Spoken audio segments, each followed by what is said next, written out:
Bendito Dios, una vez más te damos gracias por el privilegio que nos has dado de adorar tu nombre, de exaltarte, de ofrecerte estos sacrificios de labios que han confesado tu nombre, que lo hemos entonado con el corazón, Señor. Gracias por este tiempo, porque en medio de esta situación mundial, Señor, tu pueblo singular, tu pueblo que tú has distinguido, tu iglesia, que tú, Señor, has levantado sobre la roca preciosa, hoy, Señor, ha elevado a ti estos sacrificios de labios. Gracias por tal privilegio, por habernos hecho verdaderos adoradores de tu nombre. Gracias, mi Dios, porque tú nos das ese privilegio de buscar que te adoremos. Ahora queremos adorarte poniendo atención a tu palabra. Que el Dios Espíritu Santo que está en nuestros corazones nos ilumine, nos enseñe y nos guíe en tu verdad, Señor.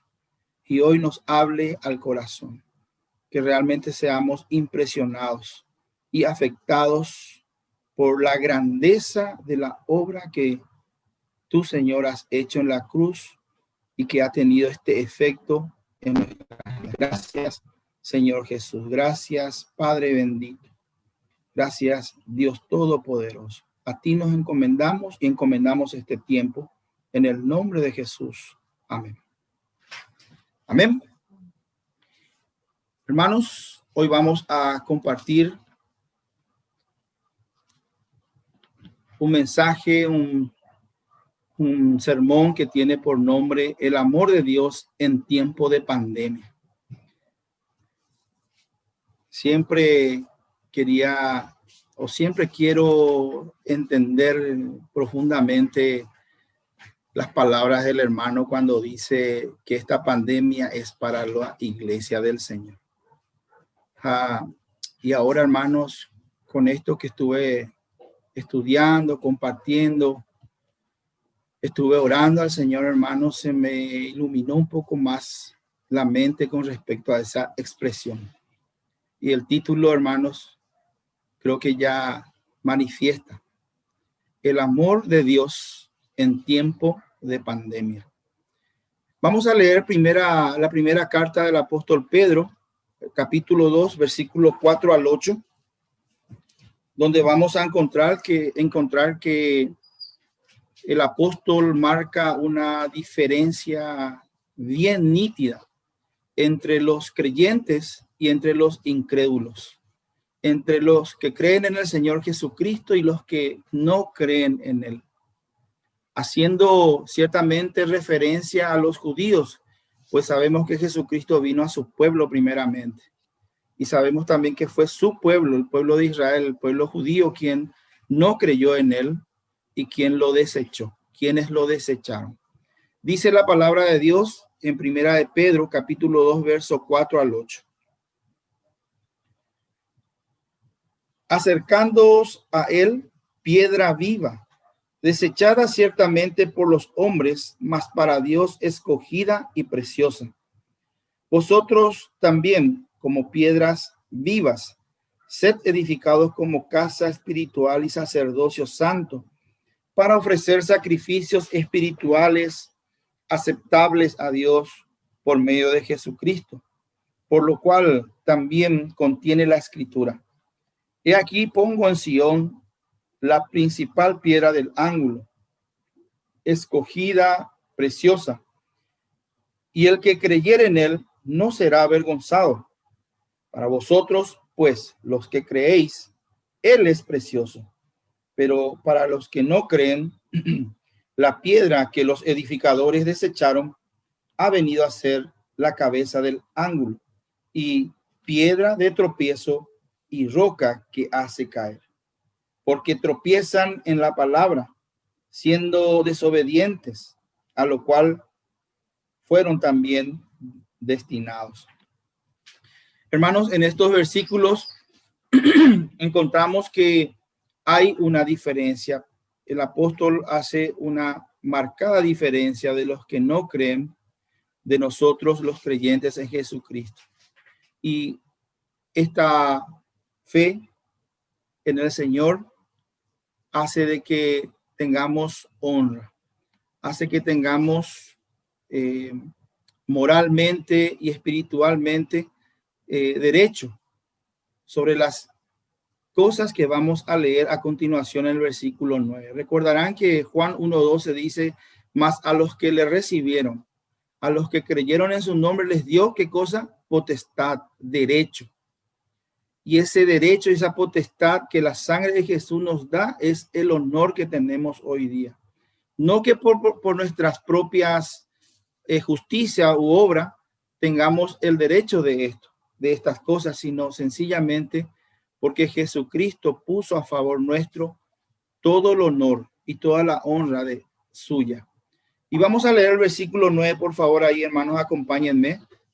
Dice, más, y hemos aprendido ya varias veces, nuestro hermano Miguel nos ha enseñado de que esta palabra más está manifestando una contradicción a lo que anteriormente se estaba diciendo. Podría también decirse pero. Es decir, a diferencia de los que tropiezan en la palabra, a diferencia de los desobedientes, a diferencia de lo que es Cristo para los incrédulos, para nosotros, vean lo que es Cristo, para nosotros los creyentes, mas vosotros sois linaje escogido, real sacerdocio, nación santa, pueblo adquirido por Dios, para que anunciéis las virtudes de aquel que os llamó de las tinieblas a su luz admirable. Vosotros que en otro tiempo no erais pueblo, pero que ahora sois pueblo de Dios, que en otro tiempo no habíais alcanzado misericordia, pero ahora habéis alcanzado misericordia.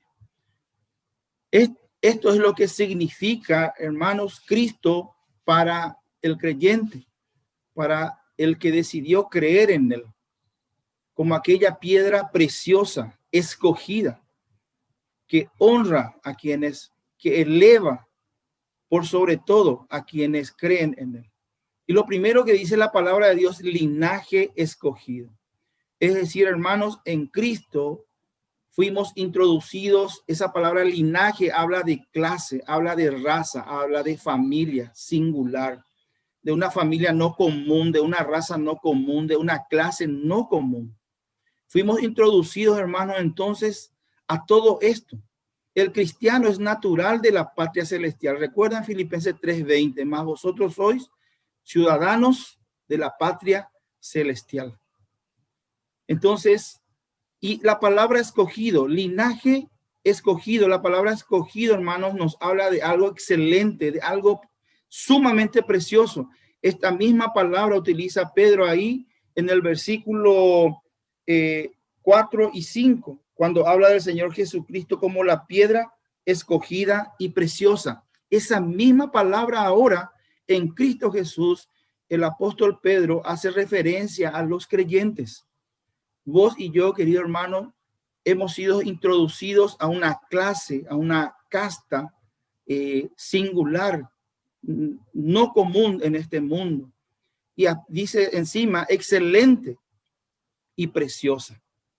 Esa misma palabra utiliza entonces aquí nuestro Dios, inspirando al apóstol Pedro para referirse a vos y a mí. También dice la siguiente expresión, real sacerdocio. Ya hemos también compartido un poco de eso.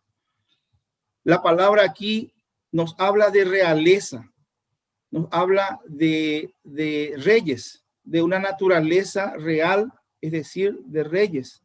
La naturaleza del sacerdote cristiano es de reyes. Y encima, hermanos, dice real sacerdocio.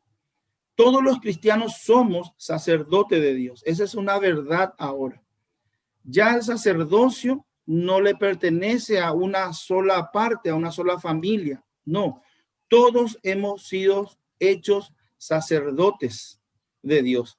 Estamos para ofrecer sacrificios espirituales a Dios e intermediar también como sacerdotes entre Dios y los hombres.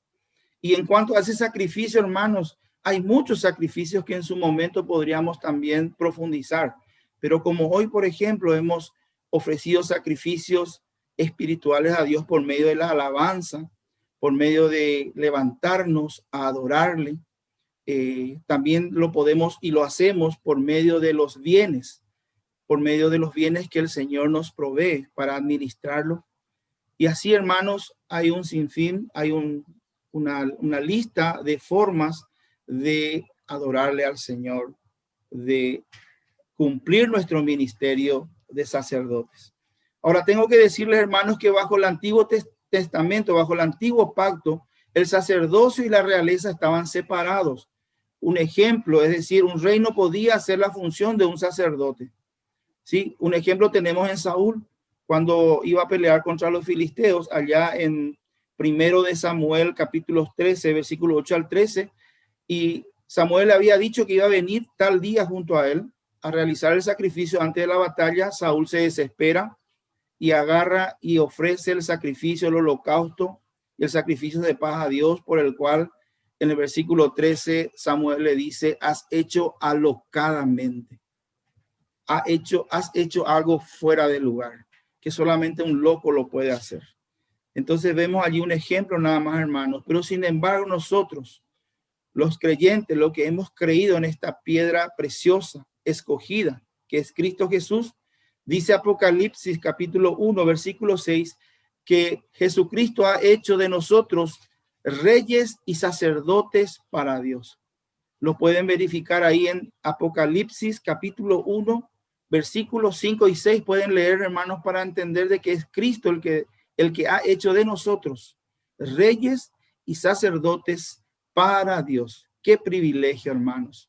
Qué distinción, qué diferencia hay entre los incrédulos, para quienes esta piedra preciosa es una piedra de tropiezo y de vergüenza, y para nosotros, los creyentes, para quienes esta roca nos elevó, nos eleva y nos da estas honras. También dice nación santa. La palabra nación, hermano, nos habla justamente de una sola nación, de un solo pueblo compuesto por judíos y gentiles. Ahí en Efesios capítulo 2, versículos 12 al 16 dice la palabra de Dios que Él es nuestra paz, que Jesús es nuestra paz, y que de los dos pueblos que estaban en enemistad, estaban alejados, ha hecho un solo pueblo en su cuerpo, derribando todas las enemistades y todo lo que nos separaba, aquel muro que nos separaba uno de otro, en Cristo Jesús es derribado. Y en Cristo Jesús dice la Biblia que somos o fuimos hechos miembros de un solo cuerpo, ciudadanos de una sola patria celestial. Entonces, hermanos, la palabra santa, nación santa, dice. Es decir, hermanos, aquí en la escritura esta palabra abarca tanto su sentido moral, es decir, santidad para el creyente o santo para el creyente significa separado del pecado. Este es el sentido moral que tiene esta palabra en nosotros. También tiene un sentido espiritual, consagrado a la voluntad y al servicio de Dios. Una nación, es decir, una nación santa, quiere decir una nación totalmente diferente al mundo. ¿Sí?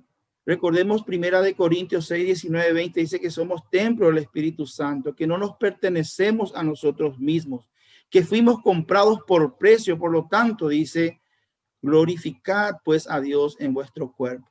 Colosenses dice también que todo lo que hacemos, sea de palabra o de hecho, sea hecho para la gloria de nuestro Dios.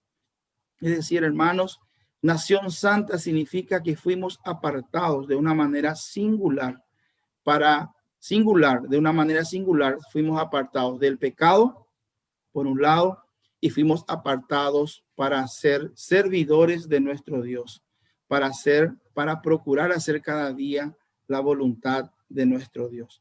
Recuerden que de eso también se trata todo lo que Pablo ha dicho ahí en Efesios, que andemos como es digno del llamamiento con que fuimos llamados. También, hermanos, vemos aquí en el capítulo 2, versículo 9, que dice pueblo adquirido por Dios. La palabra pueblo utiliza otra, otra palabra, otro sustantivo, pero de todas maneras nos habla de que los cristianos somos el pueblo de Dios.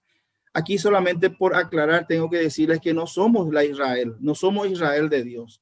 Somos un pueblo, sí, apartados, santo, escogido por Dios, pero no somos Israel. Dios va a tratar con su pueblo Israel de una manera singular en su momento, pero hoy día Dios se ha provisto de un pueblo que no era pueblo para que seamos suyo. Y lo que aquí quiere decir, hermanos, y me encanta también cómo traduce la Biblia de las Américas, porque dice esa parte donde aquí en nuestra Biblia Reina Valera dice pueblo adquirido por Dios.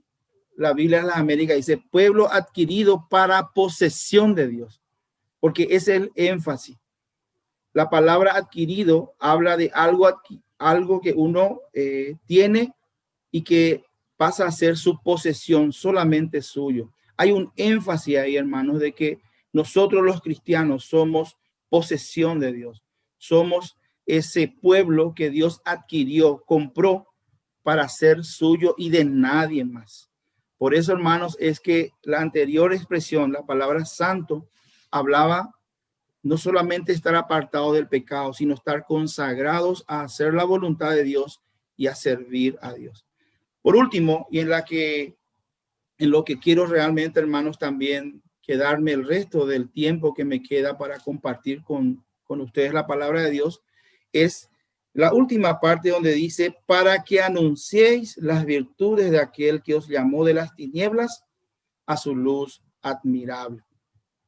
Aquí encontramos esa palabra para, también hemos aprendido que nos habla de un propósito, del fin, del objetivo, de la meta por lo cual el creyente es objeto de todos estos beneficios, de todas estas honras. ¿Para qué tanto honor al pecador arrepentido que decide creer en Jesucristo? Es para anunciar. Y la palabra anunciar, hermanos, nos indica una proclamación exhaustiva. Y sepa, hermanos, es una proclamación completa. Es decir, cuando nosotros anunciamos las virtudes de nuestro Dios, tenemos que tratar de ser concisos, concretos, pero completos. No dejar, hermanos, a la deriva nada con respecto a lo que es nuestro Dios y al mensaje que tenemos que entregar. Este verbo nos enseña que el anuncio o la proclamación debe hacerse a fondo. Eso demanda de vos y de mí también, hermanos, conocer, leer cada día la palabra de Dios, meditar en ella, memorizar versículos. Nos demanda escuchar prédicas, no desaprovechar la predicación de ninguna prédica que podamos escuchar. Eso nos llena el corazón y la mente, nos renueva el entendimiento y le da herramientas al Espíritu Santo para que en cualquier momento y ante cualquier persona nosotros podamos entregar este mensaje, podamos anunciar a fondo este mensaje, hasta los últimos detalles imprescindibles que tenemos que hablarle a cualquiera que demande razón de nuestra fe, de nuestra esperanza. Y aquí también lo que me tocó mucho, hermanos, que el sentido de este anunciar, proclamar este mensaje, habla de impresionar a aquellos a quienes estamos hablando. El sentido va unido a la impresión hecha sobre otros. Tiene que quedar como un sello en su corazón, en su mente. No solamente tu mensaje, querido hermano, sino también tu vida, tu testimonio, ¿sí? Tu testimonio tiene que avalar lo que tu boca está hablando. Anunciar las virtudes, anunciar, hermanos, demanda no solamente hablar lo que estamos manejando de una manera óptima, no solamente significa hablar de algo del cual estamos todos avesados, estamos empapados, sino también de algo que lo estamos practicando. Y virtudes, vamos a pasar a la palabra virtudes. Es una palabra que nos habla de la excelencia de Dios en todos los aspectos, para que anunciéis de una manera profunda, completa, de una manera que impresione a los otros las excelencias de Dios, las virtudes, las excelencias de Dios en todos los aspectos. Y quiero solamente, hermanos, sabemos las virtudes de Dios son muchísimas. Sabemos que Él es eterno, sabemos que Él es justo, que Él es santo, que Él es todopoderoso, y vamos a pasarnos la mañana y no va a faltar. La eternidad, hermanos, nos va a ocupar conocer la excelencia de nuestro Dios, momento a momento, así como dijo Jesucristo, que en esto consiste la vida eterna, en que te conozcan a ti. La eternidad nos va a llevar, hermanos, a conocer a nuestro Dios, a nuestro Creador. Pero quiero puntualizar nada más dos virtudes excelentes de nuestro Dios: su bondad y su amor. Una de las virtudes que el Señor nos ha hecho experimentar, conocer, es su amor. Y yo le agregué una palabra, hermanos, que con mucho respeto, reverencia lo hago: un amor empático, el amor empático de Dios. La empatía dice que significa participación afectiva y activa de una persona en una realidad ajena a ella. La empatía es una participación afectiva. Es decir, se añandula será pichabe o hasaina. Dica, estoy añen botawishui. Dica, estoy añen botawishui o hasaina, será picha. Pero no solamente, hermanos, siento lo que, o trato de sentir lo que mi semejante está pasando, sino trato también de ver qué puedo hacer para ayudarle. Eso es empatía. Y el amor de Dios, hermanos, todos sabemos lo que dice Juan capítulo 3, versículo 16. Porque de tal manera amó Dios al mundo, que no se quedó ahí en su gloria, ahí en el tercer cielo, en su trono, donde todo es santidad, todo es gloria a su nombre, donde todo es luz, donde no hay ninguna tinieblas. Ese amor tan grande que tiene hacia nosotros hizo de que Él dejara su gloria, como hoy escuchamos en esa canción tan hermosa que el hermano Jorge nos cantó. Hermanos, y dice la palabra del Señor de que de tal manera nos amó Dios, o amó Dios al mundo, que ha dado a su Hijo unigénito, para que todo aquel que en Él crea no se pierda, mas tenga vida eterna. Y primera de Juan, capítulo 3, versículo 1, dice: mirad cuál amor nos ha dado el Padre para que seamos llamados hijos de Dios, para que hoy vos y yo seamos hijos de Dios, seamos parte de ese linaje escogido, de ese real sacerdocio, de esa nación santa y ese pueblo que Él adquirió, para que anunciemos sus virtudes. Mirad cuál amor, la calidad de este amor del cual vos y yo fuimos objetos. Hermanos, no tiene precedente, no tiene forma de ser igualado con nada ni por nada. Y Romanos 5:8 sí que nos habla, hermanos, más claramente de este amor, de la empatía, de la excelencia de este amor. Dice Romanos capítulo 5, versículo 8: mas Dios muestra su amor en que aún siendo pecadores, Cristo murió por vos y por mí en aquella cruz. Y hemos más o menos hoy escuchado y nos hemos imaginado lo que significa que Cristo haya muerto en la cruz por vos y por mí. Así que, hermanos, creo que, y quiero concluir con los siguientes pensamientos: el Calvario mostró al mundo un amor que trasciende lejos el amor común de los seres humanos, que en el mejor de los casos haría que alguien esté dispuesto a morir por el bueno. El amor humano, dice, hermanos, este pensamiento, que en el mejor de los casos daría su vida por una persona buena, pero jamás por una persona mala o por un enemigo. Sin embargo, el Calvario, hermano, nos mostró justamente de ese amor inigualable, empático, que trasciende todos los amores.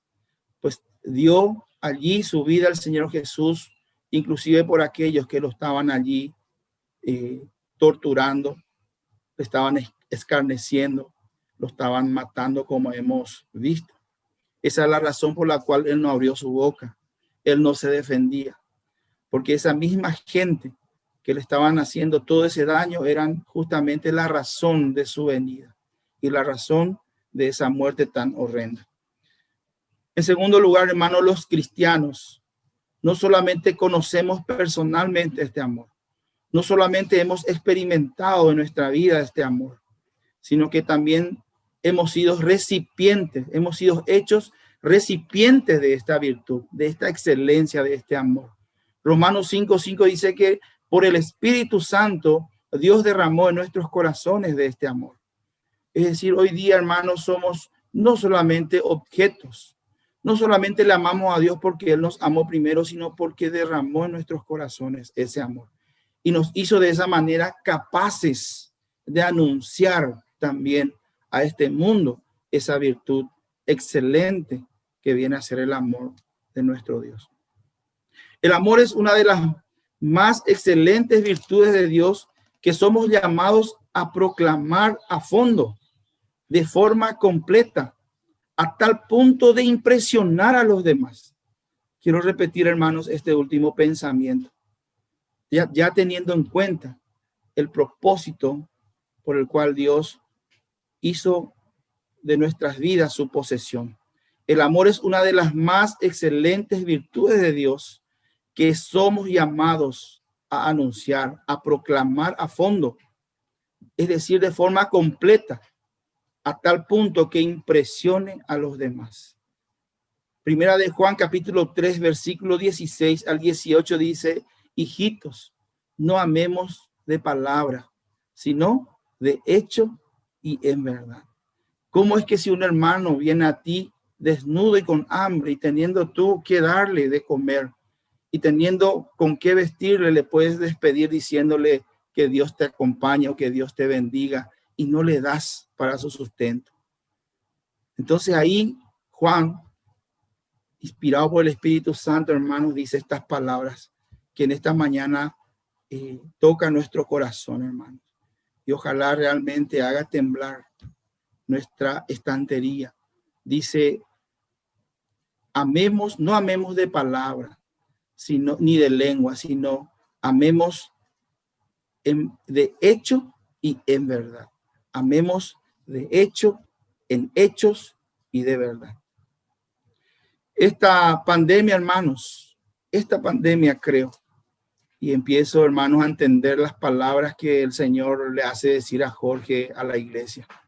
Esta pandemia es un tiempo propicio, un tiempo que tenemos que aprovecharlo, hermanos, para que las personas escuchen acerca del amor de Dios.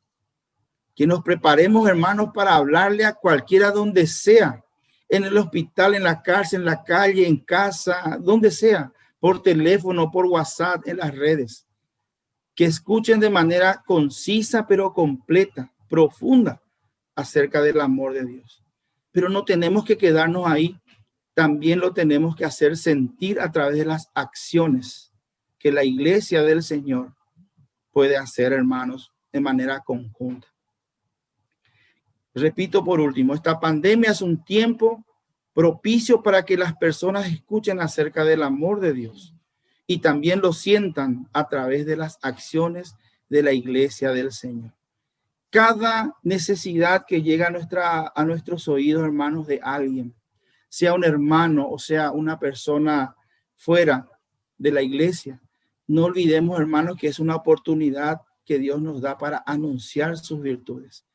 Y en especial en este tiempo de pandemia, esa excelente virtud que es el amor. Quiero leerles, hermanos, unas palabras por último que encontré que realmente me cierran el mensaje de esta mañana para la iglesia del Señor. Las personas empáticas son sumamente sensitivas. La persona empática, hermano, una persona que no puede pasar de largo tu necesidad. Algo, alguna cosa y cojan de reina. ¿Qué te pasa en Antolín? Te veo medio extraño hoy, Antolín. ¿Qué te pasa, hermano? Esa es la persona, yo todavía no dije, pero él o ella ya percibió algo. Es sumamente sensitiva. Perciben todo lo que pasa a su alrededor y están en sintonía contigo todo el tiempo. Trata siempre, hermano, de saber cómo está, de preguntarte por teléfono, en persona, por WhatsApp, lo que sea. Es una persona, la persona empática es una persona que está constantemente conectado o conectada a vos. Qué hermosa característica de la empatía, de la persona empática. Lo que sientes con una persona empática es algo que muchos describen como un amor fuera de este mundo. Y es así, hermano, porque el amor del mundo no sirve, es egoísta. Solamente aquellos quienes han recibido el amor de Dios en sus corazones y han sido objeto de este amor pueden demostrar el amor empático. Y dice que lo que sientes con una persona empática es algo que muchos describen como un amor fuera de este mundo, dado que es algo que un ser humano normal nunca podría darte. Hermanos, siempre escucho un refrán que dice que no puedes dar lo que no tenés.